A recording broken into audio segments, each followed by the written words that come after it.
And we're live. Welcome back to Inside the Labyrinth podcast, season 6, episode 7 now. This is our 35th episode, so I'm pretty excited for today. Came across our guest today not today, a few months ago. He was kicking butt in the jiu-jitsu world, and he took part in our virtual competition. So really excited to hear what he has to say and where he is at with his labyrinth. And he's all the way, as you know, we're in the East Coast and he's all the way on the West Coast. So please, if you guys enjoy this episode, you know what to do. Like, subscribe. If you guys have any type of comments or people you want us to interview, first responder or not, please let us know. We're here for you guys. This podcast is powered by Reps for Responders, a nonprofit in New York. So enough out of me. Without further ado, I'm going to introduce Officer Craig, the Bellevue Police Department. Craig, what's going on, man? How you doing right now today, where your feet are?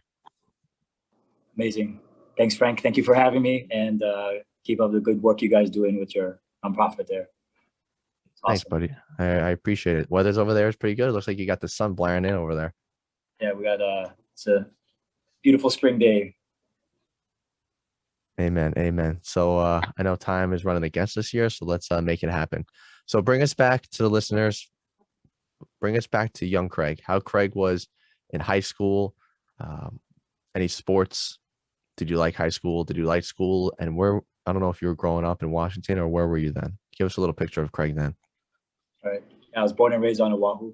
Grew up in a city named Aiea, which is fairly close to Pearl Harbor, and went to public school from kindergarten through high school, 12th grade.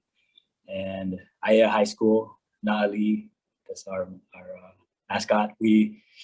High school time, I was pretty much in the band room. I didn't really live outside of there. And music was my thing from about 7th, 8th grade year on. So I played trombone all the way through college. And I did cross country. The high school team, we didn't have cuts. So I was guaranteed a spot. And I did JV basketball too, but point guard? Of course, bro. I'm center. Yeah. I wasn't that good, but you know, I enjoyed playing a lot of different. My parents exposed me to a lot of sports growing up. A lot of different everything. Skateboarding, martial arts. And I think the blessing was now that all those little pieces of what I was exposed to, I can use to connect with different groups in the community, because a lot of people who play basketball don't skateboard and do jiu-jitsu. I mean, they're all different groups, and I can use that interest that I have and that enjoyment and passion that I have from that activity to connect with all the different groups. And it's way more fun than initiating a conversation. To me, I enjoy activity, and it's a neat way to use a skill or a hobby as a way to connect. Exactly. Yeah, and I see you on the gram there with the either skateboard, basketball, jiu-jitsu, all that stuff. So that's really awesome. How, just to get the listeners to if they don't follow you on Instagram or know who you are, how tall are you and how much do you weigh right now? About 5'4". I think without uniform, I'm about 135. So not very big. I'm Right. big for like a 5th grader. So yeah, I knew right away from, I don't know what age, that I needed like technique of some kind from something if I was gonna be in a job like this. And That's what I'm getting to. Fitness too. Fitness is always a good thing. Because I'm not gonna get any taller, and I could get stronger, but even that plateaus too. So those things definitely made me appreciate knowing what to do and how to protect myself. Right. Okay. Well, we're gonna hit on that in a little bit, because I know that that 5'4" too. If you don't know what Craig does, you're in a world of trouble. So after high school, college, no college, police on your mind then, or kind of hit us with that? Both of that. I graduated after I graduated high school. most of my friends went to college, so I kind of followed them. I think that was kind of like the expectation from my family too. My mom's side has a lot of super educated, highly educated people. She has her master's in education. She taught public school for almost 40 years. She's why I actually didn't want to go into teaching, because I see all the work that she did without getting paid for it at home, doing lesson plans and preparing for the next school day. My sister is a doctor. Anyway, I have cousins. Everybody's really academically like all-star. So I'd be like the black sheep for sure if I didn't try to go to college. And all my friends went to college, my close friends. So I kind of followed, went to the University of Hawaii at Manoa, the Manoa campus. And I got tuition waiver from the marching band for University of Nice. Hawaii. So kind of used another That trombone pulled through. trombone, man, paid off. Yeah, exactly. Even now it paid off. So Yeah. anyway, so yeah, we did graduated with a BA in psychology. I was on the 6-year plan for the 4-year degree, and 6.5 years. You're hanging out with Freud too much. too much. I don't know, just not enough focus and direction. But I finished luckily, and then after that, Awesome. I worked in behavioral health.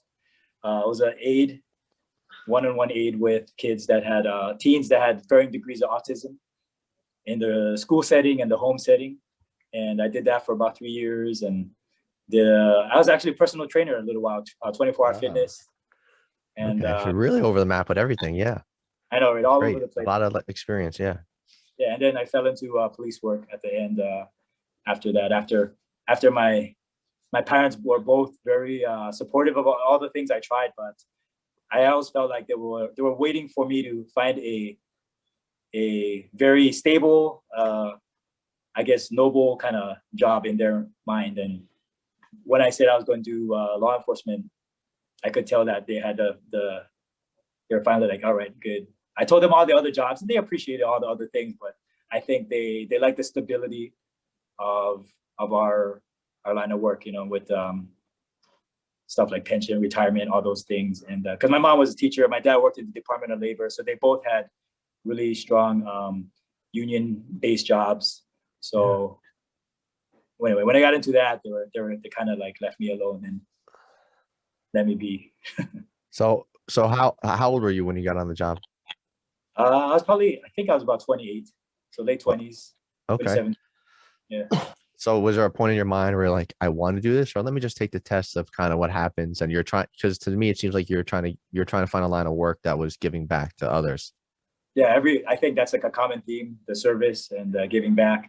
And then I kind of just fell into it because I had high school classmates who were law enforcement back on Honolulu, on Honolulu PD's force. And I had a first cousin who was actually is trying out too, applying. And I don't know, at that moment in time in my life, I was just like, well, I'll do it. I'll try to apply too.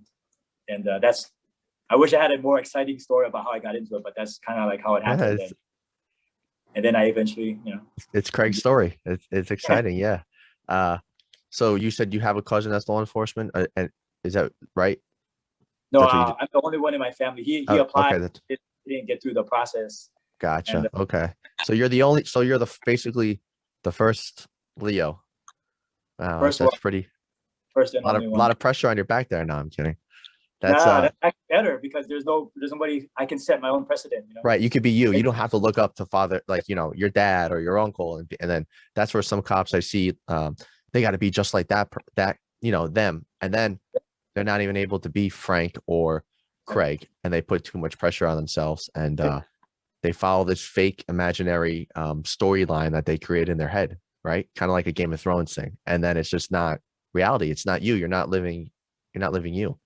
Well, I'll tell you what, the standard that my mom, and for teaching, she was a teacher, right?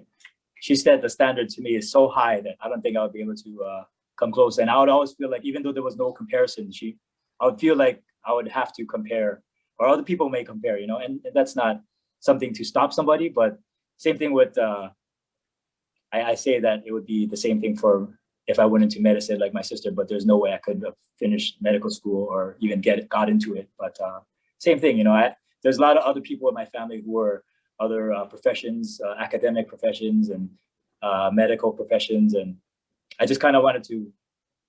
I'm happy that I fell into my own path, so I could Yeah. kind of carve out my own way by myself. I call it the hero journey, your own little hero journey going That's along right. the way. So when you first got on the job, I feel like officers have uh, a few different ways of thinking about it. One is I love it, or two, what the hell am I doing here? I gotta leave. What when you got there in your first department, what was your mind like? Big culture, big shock to you, or just how was it when you first got there? Well, I was lucky that we had Honolulu PD's academy is really, really good. It's probably one of the longer ones. It's about half a year, about 1,000 hours. So Okay, 6 months then. yeah, it's NY, pretty long. yeah, NYPD is 6 months. Okay, and then after that, of course, there's field training. Yeah, Like 3 months field training, and then you get assigned to a area on Oahu. And the whole time I had really good training, a lot of good guidance from veteran officers, and then I got assigned to. It's funny because on Oahu is small, right? There's in geography, but has 1 million people. More than 1 million people live there, so lots of. It's kind of like New York in a way. It's very condensed, and the side of the island that I got assigned to, I would not really go there that much. So that was kind of neat to be like working in an area a where new world for you, right? yeah, new world, still close, but completely different from where I grew up. I grew up in Ia, like I said, and I worked in the windward side of the island, which if you were to go up the northeast coast of it, would be Waimanalo, Kailua, Kaneohe, Kahalu, and then up to Laie, Haula, and Kahuku. So all the way up to the North Shore. It's fairly wide and spread out too. So if you were assigned to one day in Kahuku, Kahuku is like very country, very, very country. It sounds it. Backup, No, I'm just kidding. it's far away. Backup is not close by. And then if you worked in Kaneohe or Kailua, it's like more like working in a mid-sized city. So I got exposure to a lot of different.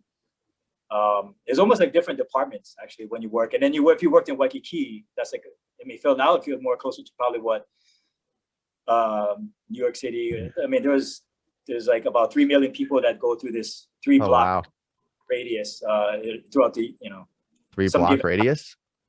It's Wow. very small. It's small, but like every single person who comes through Oahu goes through Waikiki It's, almost. so the two So questions I have for that department is, um, you kind of made it's like some of it's countryside, some of it is suburban, some of it is city. Are you guys always solo patrol in the area? And how many cops were in the department at that time when you were working? Or I guess now, I don't know if it really changed. yeah, so it's the only time you ride tandem is with your field training officer. So otherwise you're by yourself, unless you're in a specialized unit. And Honolulu PD. So that's the only department on the island of Oahu besides the sheriffs. And Honolulu, so 1 million people, population that big. The department is about 2,000 officers, and so pretty big department. And Yeah. So we have about 8 Honolulu guys from HPD here in Bellevue, and I don't think I've even seen any of them before they came. That's how big, like the Yeah, full-time yeah. SWAT guys. We don't see those guys, or if they worked in a different district, I never see them. So yes, it was a good training for me because I got to, like I said, it felt like going in different departments when you worked in the country versus working in Waikiki, and getting exposure to those two different kind of, I guess, policing styles was really good for me. Now, what would give us how the transfer went? Kind of what made you go from beautiful weather to Bellevue? Well, one of the main factors, when I look back in hindsight, like a lot of people, it's the same reason why a lot of people relocate from the islands. It's super expensive, and the cost of living plus the pay being less combined together. As a law enforcement officer, the pay was not that good there. Well, it's better now for sure. You know, I mean, we're talking about like, what is that? 18 15, years 16, ago, right? He said, 16 yeah, years. Yeah. yeah. But back then it was, my salary doubled almost Mm, after. And, you know, it's a variable that you can't ignore. And that's why a lot of people leave, for not just law enforcement, just any job in general. I mean, Hawaii is a beautiful place to visit, but to make a living there is not easy. And a lot of people get priced out, or people go to college on the mainland and then they recognize, like, wait a minute, like I could work here and earn like 10 to 30, 40 grand more doing the same job that I would be doing back home. So yeah, a lot of island transplants all over the country because of that. So So the switch to Bellevue, same thing, solo patrol. Did you have to go yep. through FTO again or anything like Oh yeah, that? Or same right? thing. Back then, the hiring process actually for lateral applicants and entry level was identical. So every step was the Okay. same. Okay. And man, I like the guys who come in now, they're lucky because they don't have to do like the PT test or nothing. And Oh, for the but lateral guys? yeah, yeah. Yeah, yeah. Like, oh, that's real convenient. I had to fly out like 2 or 3 times. I think right now we don't have. I think there's just one trip at the end, and that's way more streamlined. Which, I mean, I don't understand why anybody wouldn't want it that way too, because you want to get, you know, the best people without inconvenience them as much as possible. But Right. yeah, FTO, we did that 15-week program, and I think the advantage for me was I went from patrol to patrol. So some people coming in, they're specialized like detectives. I think detective to patrol that's still all right, but you know, some guys came from like SWAT to patrol. That's a pretty big difference if you full-time SWAT, and then now you're coming back to taking calls, writing reports every day. Really big, yeah. So yeah, it just depends. My transition was pretty smooth, I felt like, and I that's partially because I invested a lot of time. On my days off, I drove around the city. I had my radio too, you know, listening to calls back when they were dispatched on our radio more than the computer. And then I read reports on my own time too, just to kind of familiarize myself with the way people write reports up here. And so I don't know. I didn't have an option, right? I couldn't fail, so Right. I Yeah. had to. No, that's a great mindset. Yeah. So I mean, it sounds like that transition was pretty smooth, and I mean, you're still there, so I guess you enjoyed it, right? You like it. Yeah. Uh, what bring us into the jiu-jitsu world? When did you start training BJJ, and kind of what made you go out of all the different fighting styles? What made you go into that one? Yeah. Well, growing up in Hawaii is like because of its proximity to where pretty much in the middle of the Pacific, there's lots of people coming in from all over the world, and specifically all the countries in Asia, right? Like Japan, China, Korea, Philippines. I mean, all those people come in and they bring all their martial arts to Brazil, and so I didn't even realize, but as a kid, you're exposed to a lot of different martial art disciplines growing up, and plus, you know, as a kid, most kids, well, I don't know, can't speak for everybody, but growing up, I wanted to be like everybody else, like ninja, and you know, some kind of something with like swords and throwing stars and nunchucks. But yeah, so it's huge saturation of martial arts instructors and schools back home. But I mean, I got exposed to a lot of them, but not jujitsu, which is actually one of the first states in the country that had jujitsu because of Helson Gracie. I think he moved there in the early mid '80s, so way before the UFC. And you know, like that was one of the first Wait, states yeah, that were doing jujitsu because nobody else. I mean, there's Henzo. I know he moved to New York, the East Coast, but not very many places in the United States. And I didn't really get it. I got one exposure, which is a kind of funny story I tell people about my first year of patrol. So after the academy, which had a little bit of grappling in it, just because of, like I said, you can't ignore it. I mean, it's everywhere, even back then in the early 2000s. But first year of patrol in Kaneohe, there's a jiu-jitsu school there that the instructor was super welcoming to police, and that's awesome. You know, he basically let us train. He's like, just as I, well, how much would it cost? You know, this is back in 2004. So just pay me like $5 every time you come in. Okay. That's awesome. Can you imagine if every freaking school did that, but for the Well, officers right now? well, so the funny part is I still didn't take it back because I went to that class and I got through that class, did training, and my my very that was my very first introduction to actually non law enforcement academy jiu-jitsu. So we did the class and then got training partners, right, doing reps, practicing the technique of the day, and then the sparring is at the end. Just pretty much like a cookie cutter outline of probably 90% of all jiu-jitsu schools. And was doing the 5-minute rounds. First round with the training partner I was paired up with. You know, we started from, I think we started from, he had the close guard on me, which is when your legs, if you're not jiu-jitsu person, the legs of the person on their back is crisscrossed behind your back. And the person on the bottom can do submissions and sweeps and stuff like that. And I didn't know any, right? I didn't know any submissions or sweeps. And I was in the guard of my training partner. So I was just gonna, in my brain, I was just like, well, I'm not gonna get submitted. That's my goal. And if that happens at the end of 5 minutes, then I did great. So 5 minutes passes, you know, no submission, and I'm feeling very good. You know, I was like, yeah. And then I was like, man.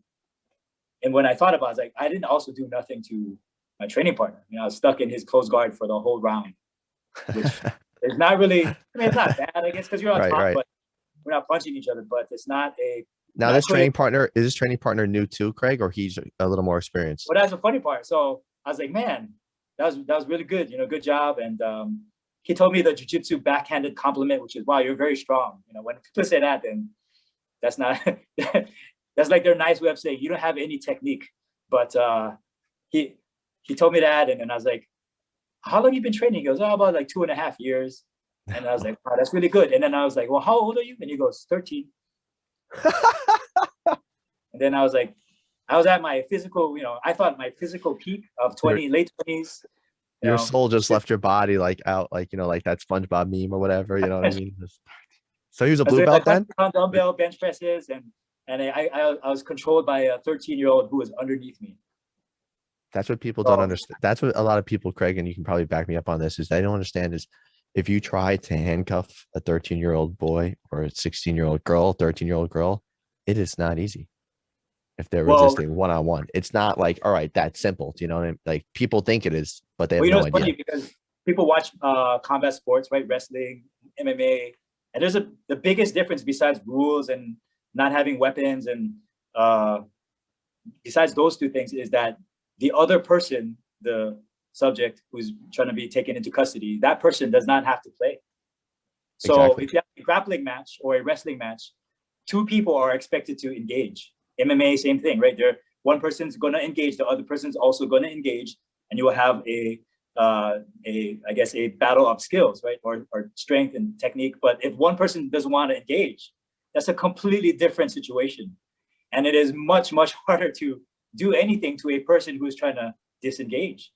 And all you have to do is to try is like have a person just try like, oh, you don't have to stand, you just back up and move away as the person trying to grab you. It's just that by itself. It's not easy. And I don't think people understand when they see like, wait a minute, how come you can't just control, you know, just without any technique? And you add technique to that, then it gets even, you know, the other person having some kind of way to break holds and escape from things. That's even worse. But even without that, I think there's a presumption or a misconception of how a confrontation looks. And if the other person isn't trying to play, it's much, much more difficult to gain control. Biting, right? Squeezing, and then, you know, God forbid, they could be, you don't know what they have on them, right? And it's like in anything goes. It's a street fight. That's really what it is. Yeah, the other variables make it a lot more dangerous, and you know, I think the reason why jiu-jitsu is so good for those situations is because not that a person is going to be disengaging from you the whole time in a sparring, but it's very unlikely that you will be put in positions in real confrontation that you wouldn't be put in jiu-jitsu.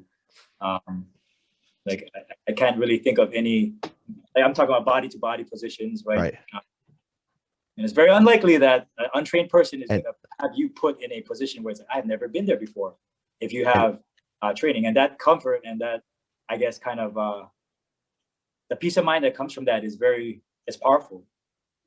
Yeah, the serenity, the if you're able to basically, use your technique until backup comes, and hopefully you're able to call backup, only for, 3-4 minutes. Think about it. You even said you were in someone's guard for 5 minutes. So hopefully that's enough time for backup to come. Obviously in New York City, there's a lot of new technique rules and use of force that it's really tough for guys and girls of this department of no pressure on the back, no Yeah. pressure on the chest. Really, really kind of crazy things. But if I came up to you, Craig, I'm put you on the spot here, and I'm a cop. I'm a new cop, and you're in Bellevue, and I'm like, hey, what's up? It's my name's Frank, and I see you train jiu-jitsu a lot. Like, I'm thinking about training and starting up, but like, why should I train jiu-jitsu as a cop? Like, sell me on that. Well, if we were in our station, I would say, let's go to the DT room, and we'll have me be underneath you from different positions on my back, on my stomach, any position you want to be on top of me. And all you have to do is just don't let me get up. Just whatever position I'll start on my back, and then I'll flip over to my stomach prone. And you can be any position you want on the top of me. Just don't let me get up. That's the only objective. Don't hit me. Don't punch me in the face. But when I stand up on my both feet, then we'll end the scenario. And then after whatever many times that would be, like 4 or 5 times, then I would be on top of you. And then I'll tell you the same thing. Okay, I'm not going to let you get up, but your goal is to get to your feet. And then we'll see how that transpires. And then every time I've done that a few times with different people, even some applicants, and it's perfect. I'm the perfect. Like, if you had to pick a person, and that's why I asked you how your size, because it's perfect. Those kind of demonstrations are not impressive if the person doing it is 6 foot 200 pounds. It just doesn't translate, or it looks like, well, that's because the person is 6 foot 200 pounds or whatever it is. And when you have a person who's like my size, being able, not for both ends, being able to stand up most of the time against an untrained person, like every single rep, and then flipping it over, and that person not being able to, I think that really, it makes people, as much as you can from watching jiu-jitsu, which is not the best way to I guess feel its effectiveness, but or see its effectiveness, it's as close as you can get. And when people see those just demonstrations like that, I think, and then the person who is experiencing it was you like the guys, I think it really emphasizes a point that it shows the value of training. If you know what to do, I mean, if you can hold a person down without hurting them, like what is better than that? Right, exactly. And I was going to bring up to you, you've definitely probably seen the video, like when Renzo Gracie, they went to, I think it was down in Georgia, or they went down south, and that whole department implemented the BJJ, and like use of force went down 50%, injuries went down, officer injuries went down, people unfortunately dying went down, and it was crazy statistics. Yes. Yeah, Henry, go ahead. You know the video I'm talking about, or you seen the article on that, or no? Yeah, no, I'm lucky because I know you mentioned earlier about my start of jiu-jitsu, and my first exposure to jiu-jitsu besides that 13-year-old in the school in Kaneohe was at Torrance with Henry and Hidon and their long-term course back in 2008. Wow. And that course was what made me begin training. Like so I said, how many years now you've been training? So what is that, like? This is going into 13. Okay. And so what belt are you right now, for listeners to know? I'm purple belt, and the belt ranking system in jiu-jitsu obviously is very there's not very many colors, so people don't know. It's just white, blue, purple, brown, black, and there are stripes, or I guess degrees, for 4 degrees for every belt. And it takes a while. I mean, I stopped caring about what rank I am like a long time ago, and I feel like the main purpose for me is not what belt color I am. It's work applicability and just a fun thing to do that is also practical and functional, and training for your life to survive, and your partner's life, and the people on the street. Yeah, exactly. That's what I mean. who, right? I'm happy you said that egotistically. If you're a brown belt or if you're a blue belt, but you're still doing the right things out there on the street, the blue belt, you're not getting hurt. Your partner's not getting hurt. You're not freaking, using your taser or beating the crap out of someone with your hands every single time, and you know what you're doing out there. I mean, that's really what it's all about. This is from my point of view. You know what I mean?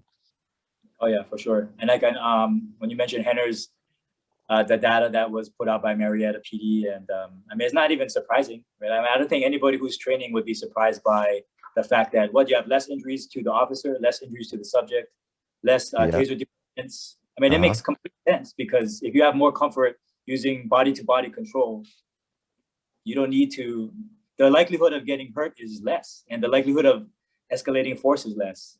And, if you have more force options between nothing and deadly force, I mean, why, it's Right. I think the hard part, we never had a department that had data like that before that can say Keep showing. with And the amount unfortunately, what's going on in the country today with the whole, the whole George Floyd incident, we're not really going to get into that, but that's that's going to be now in my mind hard to push to do Brazilian Jiu-Jitsu and stuff like that, even though it's not really getting into that. But it's definitely something that officers should look into, and hopefully they will. And also, let's talking about taking care of yourself, not even tactically wise, but fitness wise. Craig, what's your because I've when I just started jiu-jitsu myself, but training strongman and jiu-jitsu, it can kind of beat your body up. So what kind of fitness work does Craig do for Craig that he enjoys to do? If it's conditioning, weightlifting, or kind of what's your day in the gym look like? Yeah, that's a hard thing to. I mean, people recognize really quickly that if they come from a fitness background or some kind of exercise background, and you do something like jiu-jitsu, that's a lot of it's almost too much work, right? Because that's like doing two And the full-time. body can only take too much, especially as a cop. I don't have to explain this to you, but for the listeners, that's so much stress on the body and the nervous system, especially if you're working different tours and changing, and people are just like, "Oh, I'm a bitch, I'm tired," or like, "No, this is the human body. It can only take so much." And then if you're not eating right, that's even going to make everything worse. Then you're prone to stress, which is prone to drinking, prone to depression, prone to anxiety, and that whole little rabbit hole. So, Yeah, yeah. I mean, that piece, the food intake piece. I mean, you could do a whole nother thing on that one, but right, absolutely right. And I think the hard part, or doing for me, so you asked about fitness. Mostly I do body weight stuff. If it's going to be with resistance, I use kettlebells. Um, it was really different from before because before I used to do like the traditional back and bodybuilding. buys, chest and tries. Yeah, I mean that's how everybody's trained, right? And I think That's that the that's starting to typical switch. 17, 18-year-old, Of course, split. yeah, and there's nothing wrong with that. I mean that's Yeah, fine. Right? That's better than nothing, right? That's better than not having any activity. 100%, 100%. Yeah. But if we're going to split hairs and pick stuff, the transference of from that to performance, it doesn't always work. There's not always a translation from the gym output to the street, right? When you're doing bicep Right. curls, I mean, nothing wrong with that, but I think the type of exercise should be at some point for us some kind of functional, something that can reflect what we need that physical condition for. And that's why jiu-jitsu is good, because that's the most practical application of a fitness component.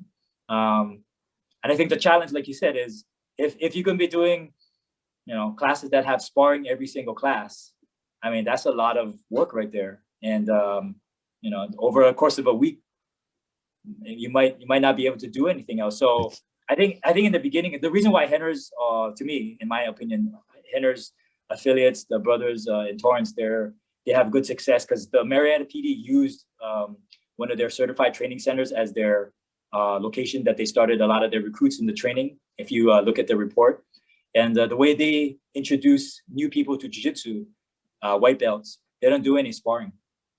right. It's months, right? It's months of it. And even when you start to spar, it's and they start on your knees. They don't even go standing up for a while. Is that right? Well, they have standing up, like Like when you roll live, I meant like he's talking about, right? They're not really oh, going. It's not like your first day. All right, roll with no, Craig or roll with this other white belt, and you're going to be like two chickens without a head. yeah, there's value to that, and then I mean I like to feel that myself, but I feel like right now I know what I'm doing. So it's completely different from two brand new people, like you said.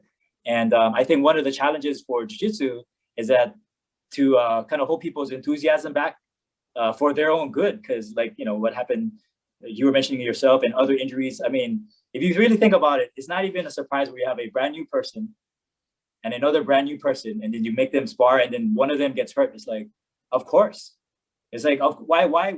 It's almost surprising when you don't have an injury, because nobody understands the hierarchy of positions, or very little. And you know, you have and then you add intensity to that, and the idea to want to win, right, which is a normal human reaction and behavior. It's a bad combination, and I think that's one of the reasons why jiu-jitsu is so hard, and it's what the attrition is so high, because people get exposed to that. To me, if you're talking about, you know, getting it to impact the most people, having the person spar right away is a mistake. Because if you have a 40-something-year-old beginner and they go with a 21-year-old college athlete, then what do you think is going to happen? The old person who probably needs jiu-jitsu more is going to feel like they can't do it, and then they're going to quit. The mindset. Why am I going to come here if I'm going to get beat up every single time? There's no person. And you know what? The crazy part, I think back in the 80s, there were people who that was the badge of honor, for like, you know, people think I'm out of my mind. And right. I've heard the first generation Cobra Kai. Yeah, well, there was no other way, right? It's like, right, if you can't handle this, out. There's the door, and see you later. And there's a value to that kind of training, but I mean, you won't impact them. It's not for everybody. Exactly. Yeah. Well, it's not. It's clearly not. Exactly. It's so. and not especially in today's world. When you I want to go rewind real quick about that sparring every day for a week, and that's so key for like for first responders, because if you're training really, really hard every day and then you go to work and you're sore or you're a little hurt, that could be the day that, you know, you've trained tactically, you trained smart throughout the week, and then that's the day that it might save your life. Same thing with, like you were talking about, it's like training for your sport, right? Training for our sport. I say we have to treat our bodies like we're athletes, because we are. Everyone gets help. Look at every baseball player, football player, basketball. They all have pitching coaches, throwing coaches, hitting coaches, nutritionists, speed and agility coaches, strength coaches, right? So why don't we, or why can't we do the best that we can, right?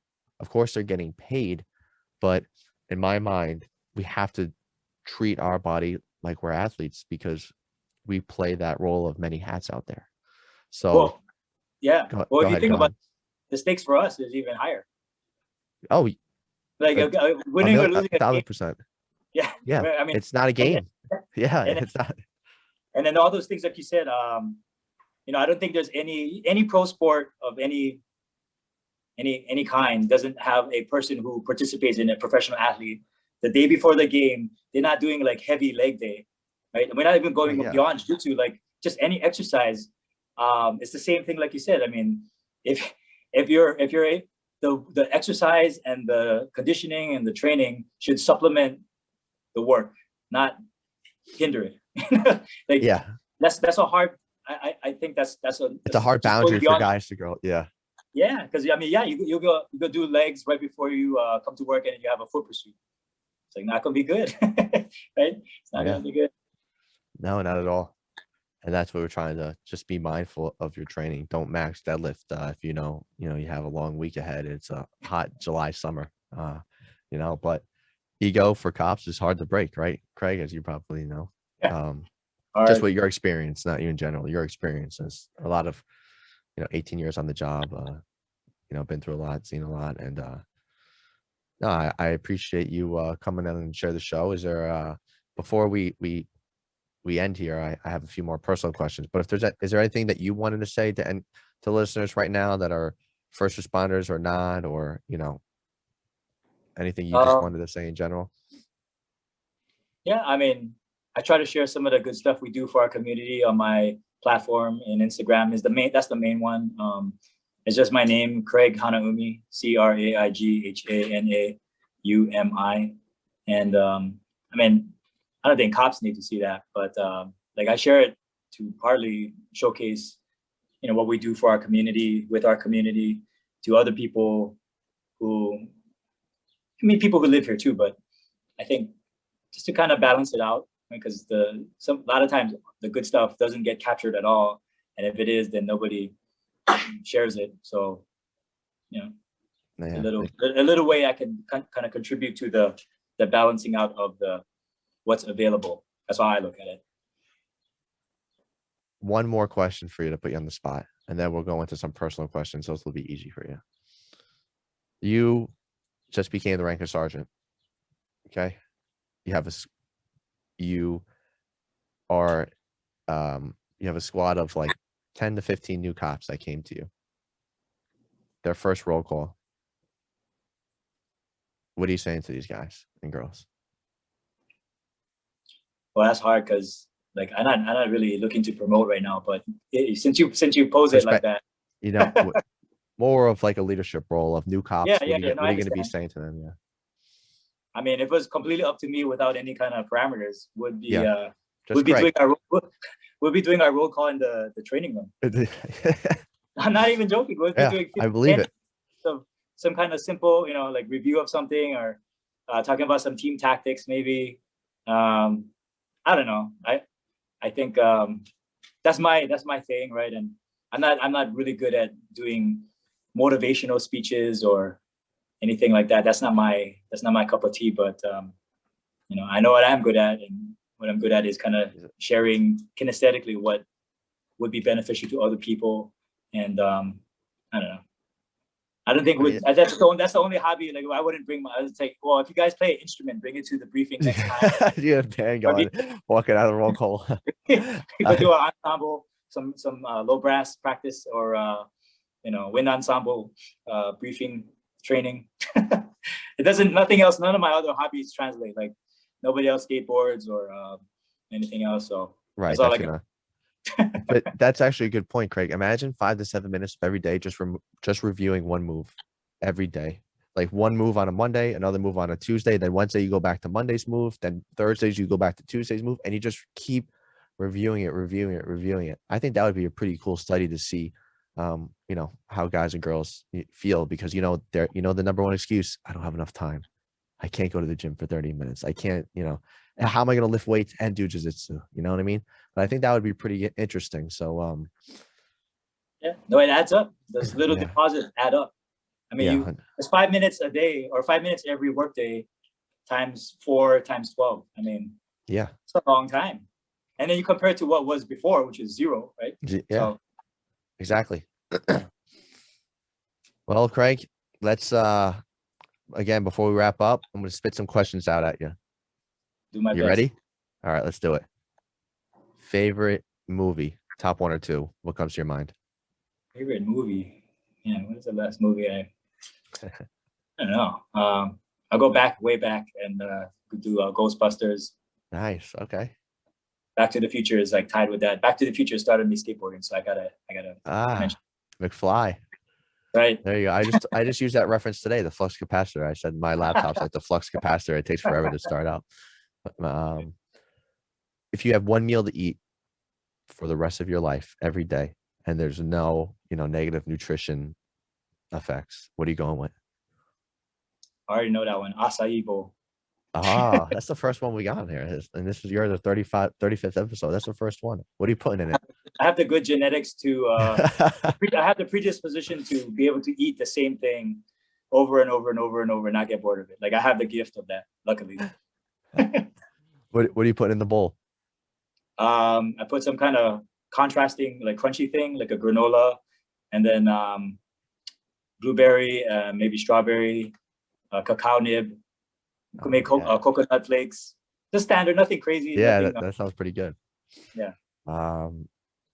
One workout, one main compound barbell lift, and then a superset with that. If you had that, do that every single day.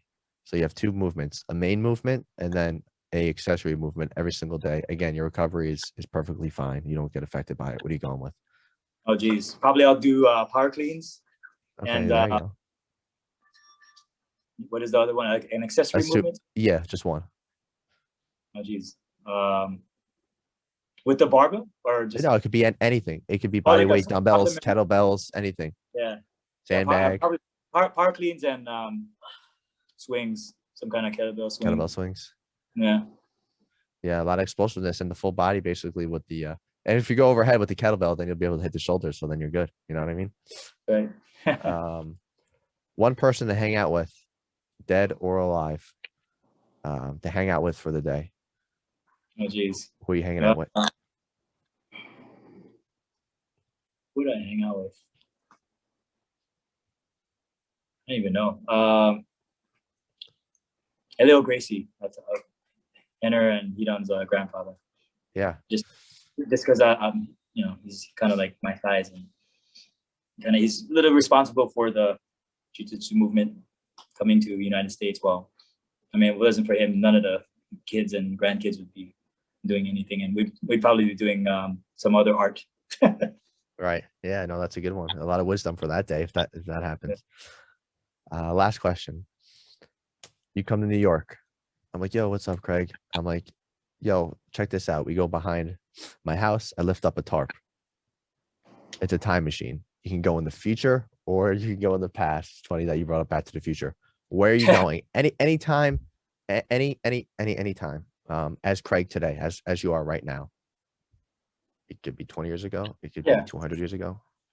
I'll go back to my in the 80s when I grew up and try to make sure I tell myself that all these random hobbies or sports that I'm doing is going to pay off. And don't listen to anybody what they're just tell myself the same thing a lot of people would tell their younger self, which is like just be yourself. And if you have an interest that people don't think is popular or cool, then just ignore them. Just keep doing it. Beautifully said, Craig. Beautifully said. Well, on that note, man, I really appreciate you coming on the show, everyone. My name is Frank. You guys know where to find me at reps_4_responders. You can find this episode. This episode will be on Apple Podcasts, Spotify, Google Podcasts. It'll be on YouTube. And our Instagram for the podcast is Inside the Lab. And that's all underscores. And you can find that on our Instagram. You can email us at reps4responders@gmail.com and all that good stuff. And Craig, you said it before, but we'll say it again. Hit us. Where can they find you at? Yes, Craig Hanaumi on Instagram, CraigHanaumi. Thank you, Frank. So keep up the good work you guys doing over there. Thanks a lot, man. I really appreciate it. And hopefully one day we can get a training session down the road. I'll have to figure it out. 100%. Just let go when I tap. All right, man. Have a good day. All right. All right, you too. See ya.